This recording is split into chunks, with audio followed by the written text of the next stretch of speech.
Tout d'abord, merci beaucoup de me donner la parole à l'occasion de ce colloquium. Alors, je me suis posé la question aujourd'hui, pourquoi colloquium? Et donc, comme je dois vous parler des actualités en thérapeutique anti-infectieuse, si on le dit en latin, c'est anti-infectious medendi nuncium. Voilà. Oui, bien sûr.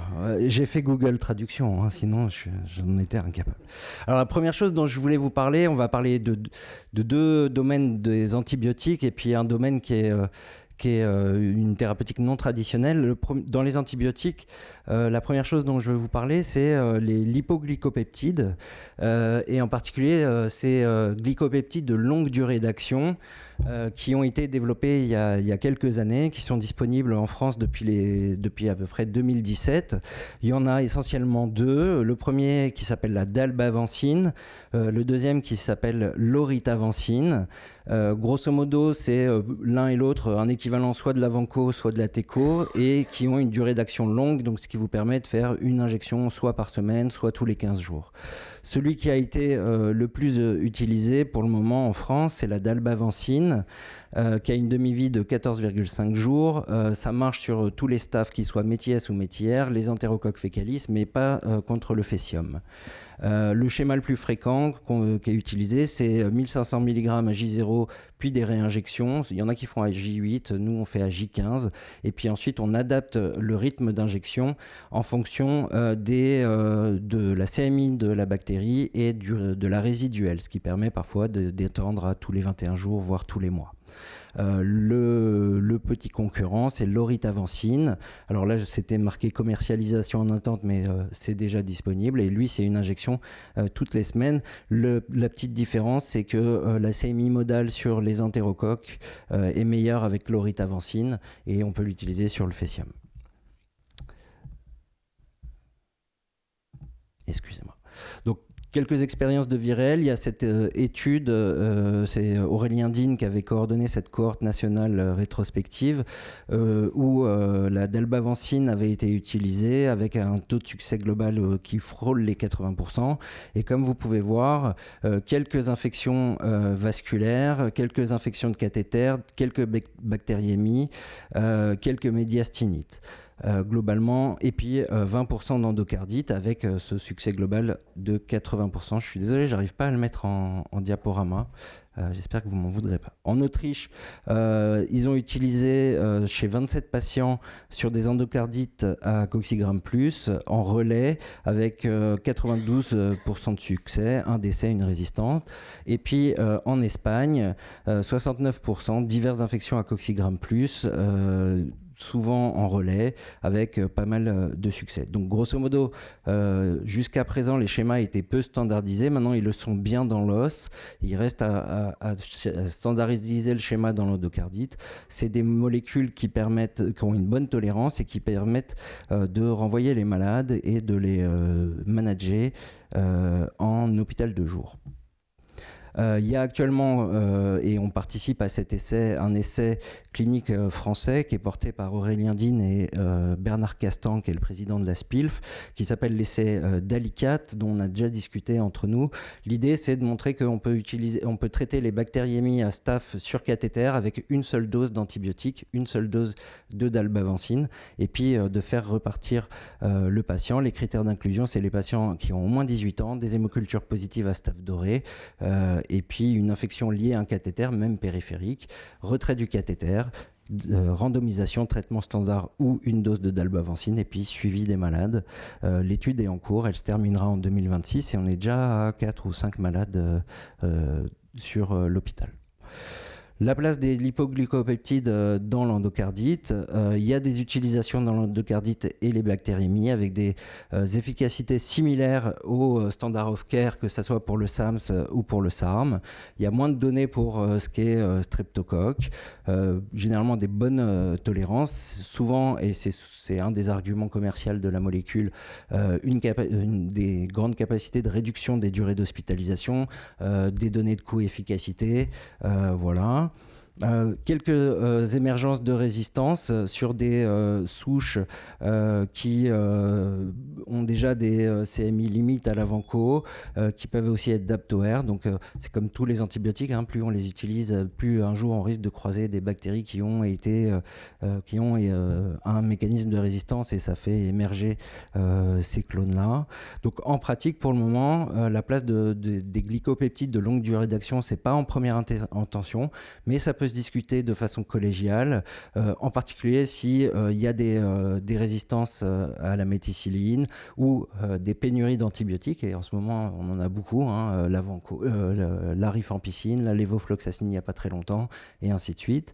Des difficultés de perfusion avec pas de possibilité de faire un relais oral parce que résistance ou contre-indication, et puis des difficultés logistiques qui vont du suivi du malade aux patients usagers de drogues intraveineuses ou aux patients simplement qui ne supportent plus l'équipe de soins et lui hurlent ou les tapent, et donc une dose et puis au revoir, ça peut être pas mal. Un antibiotique dont vous allez entendre parler dans les années qui viennent, c'est une nouvelle catégorie d'antibiotiques. C'est un first in class, c'est une molécule qui n'est utilisable que pour Staph doré.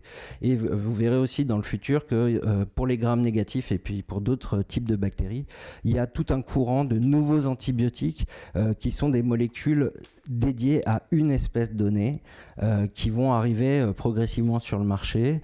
C'est un inhibiteur de biosynthèse des acides gras. C'est actif sur Staphylocoque doré méties et métières. C'est une posologie avec une première dose IV puis un relais Péros.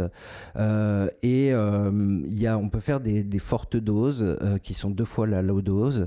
Pour le moment, ça a déjà été testé dans des phases 1, et il y a des phases 2 en cours sur Staph doré, infection cutanée.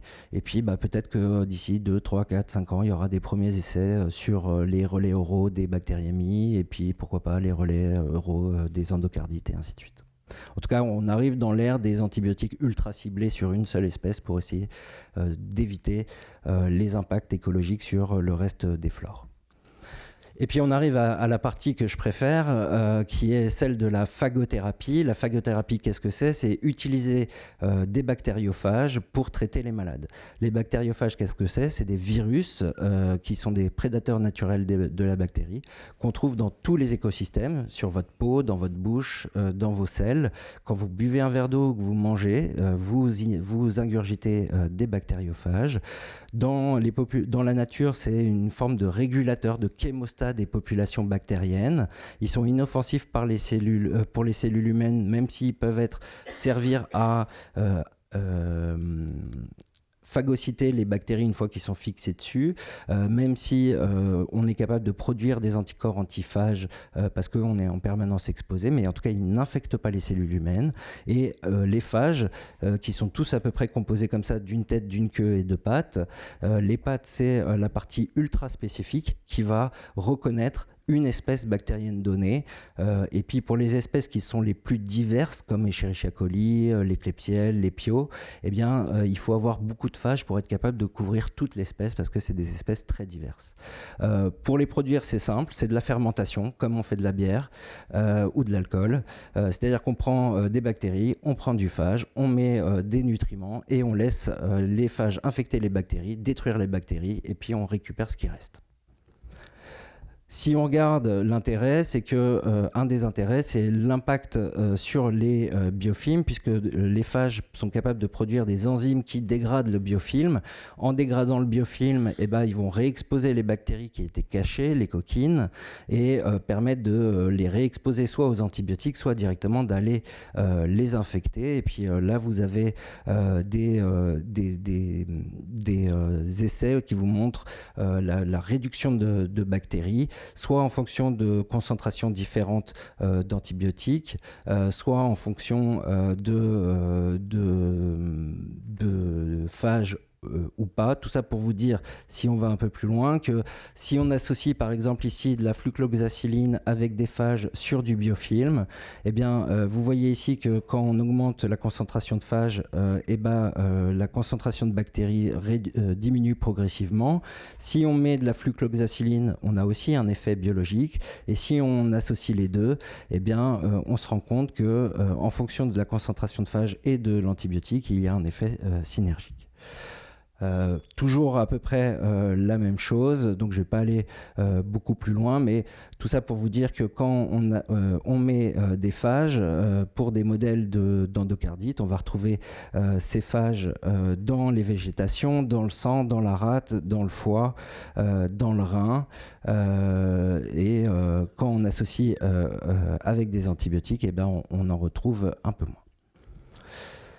Il y a eu des modèles infectieux qui ont montré que des modèles animaux aussi qui ont montré que ça avait un intérêt d'utiliser cette phagothérapie. Ici, c'est un modèle de pneumopathie de souris et puis des souris et des hommes. Et ben, à la pitié, on a décidé de passer aux hommes. Et ici, vous avez le cas d'un patient qui avait fait une première endocardite à Pseudomonas aeruginosa sur valve aortique avec un tube aortique qui a récidivé et qui était inopérable.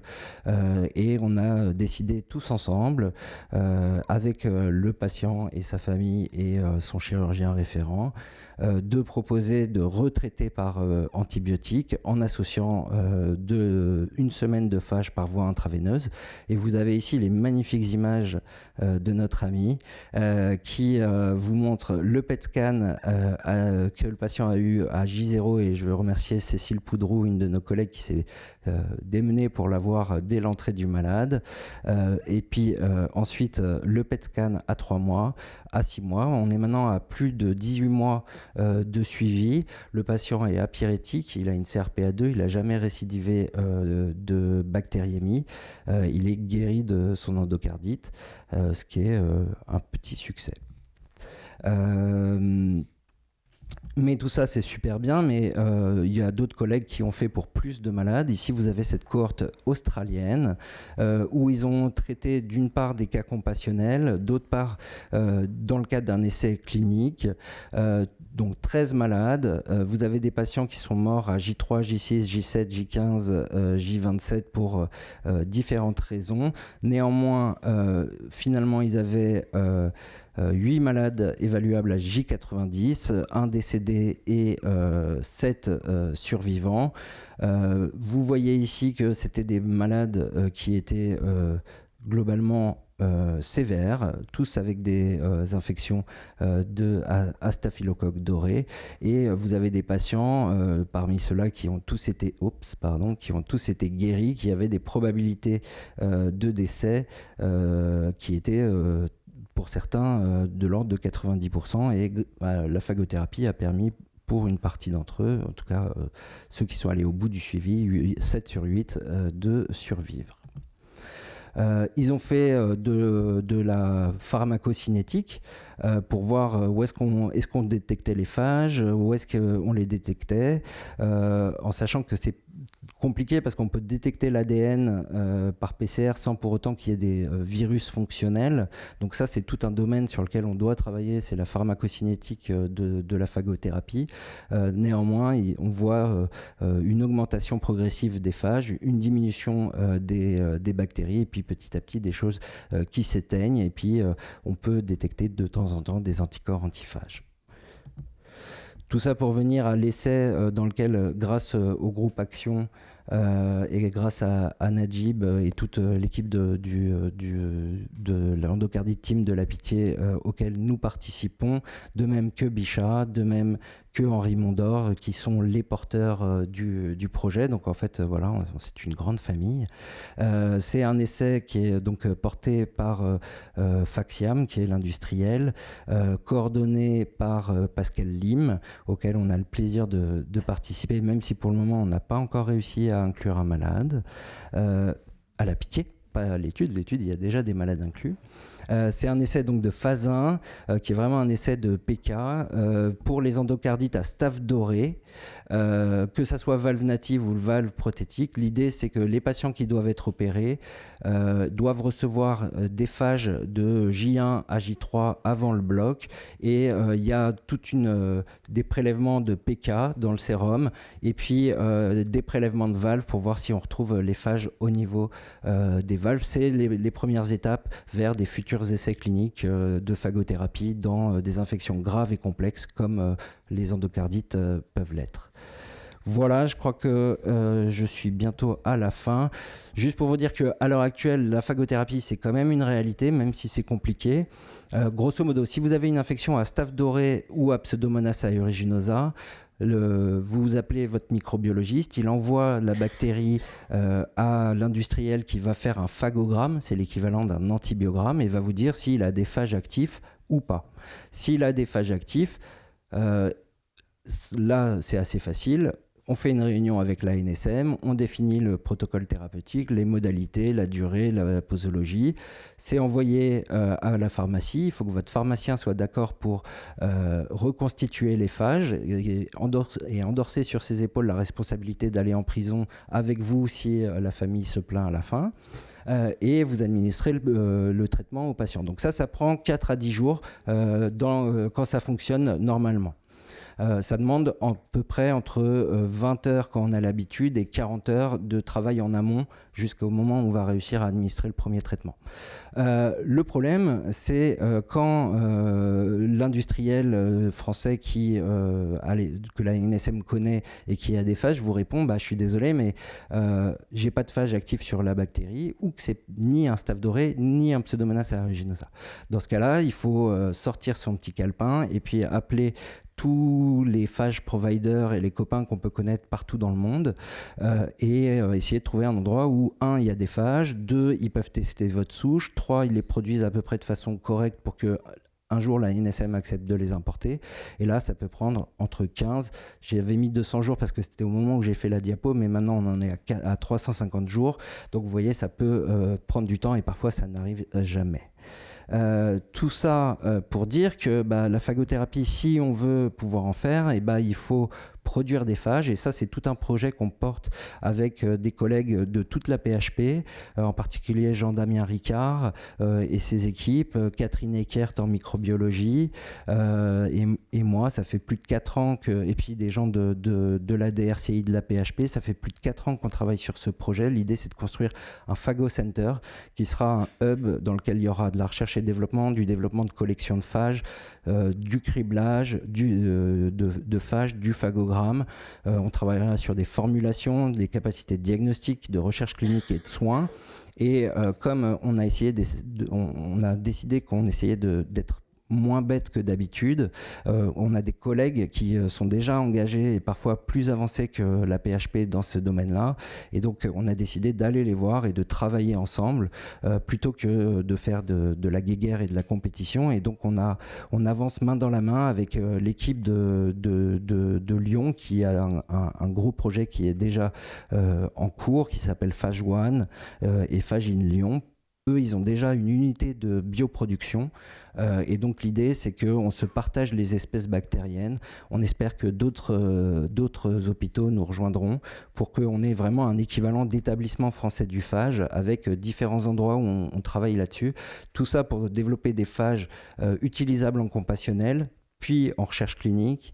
Une fois que des phages sont utilisables dans le cadre d'un essai, en fait, ils sont utilisables en compassionnel et donc sont disponibles pour les malades. L'idée étant de créer une filière. Bien sûr, tout ça se fait en collaboration avec également l'Institut Pasteur, qui est le berceau de la phagothérapie, puisque les phages ont été découverts par Félix Derel en 1917 à peu près, et que jusque dans les années 2000 il y avait des grandes collections de phages à Pasteur, et puis on a tout jeté à la poubelle parce qu'il fallait faire de la place, Pasteur va travailler sur l'aspect préclinique et le biobanking. Voilà, merci de m'avoir écouté, je suis à votre disposition.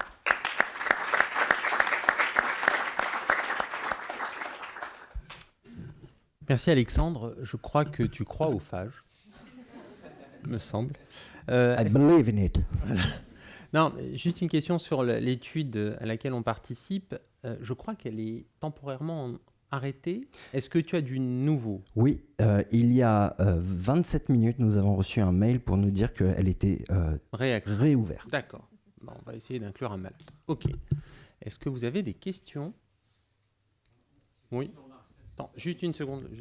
Merci. Juste une remarque, j'espère que je ne dis pas de bêtises, mais j'avais entendu un reportage absolument passionnant sur les bactériophages, je crois que c'était il y a 20 ans. Et c'était, je crois, de mémoire, un patient alors qui ne souffrait pas d'endocardite, mais d'une infection résistante suite à au port de prothèses articulaires, je crois. Et je crois que c'était un patient américain. Et donc il n'arrivait pas à se faire soigner. Ça a traîné pendant des lustres. Et il était allé se faire soigner en Russie. En Géorgie. Ah d'accord, voilà. Et il me semble donc que ça fait 20 ans que la Russie... En fait, les phages ont été découverts à Paris. Félix Derel avait un élève qui s'appelait Eliava, qui était géorgien. Ils ont monté un institut en Géorgie, l'Institut Eliava. La Seconde Guerre mondiale a à la fois permis de battre les nazis, mais aussi de faire importer la pénicilline. La pénicilline est une molécule qui se produit de façon industrielle, qui est parfaitement calquée à une société capitalistique. Et donc, avec le mur de Berlin, avec la séparation des deux blocs et la guerre froide, les phages ont perduré dans tout le bloc de l'Est. Ils ont vivoté en Occident et se sont éteints progressivement jusqu'aux années 70. Les cocktails de phages étaient à la monographie du Vidal en France. Et puis ils ont disparu. Et puis on a oublié parce qu'on avait tous les antibiotiques qu'il fallait et grâce à notre mauvaise utilisation des antibiotiques collectives, nous arrivons dans des situations d'impasse thérapeutique qui nous permettent de redécouvrir la roue. Et donc c'est formidable, on fait les mêmes publications qu'il y a 100 ans, mais avec des PCR, de l'imagerie, des choses comme ça. Et on est tout content de redécouvrir ce que des gens ont découvert il y a 100 ans sans nos moyens technologiques. Merci.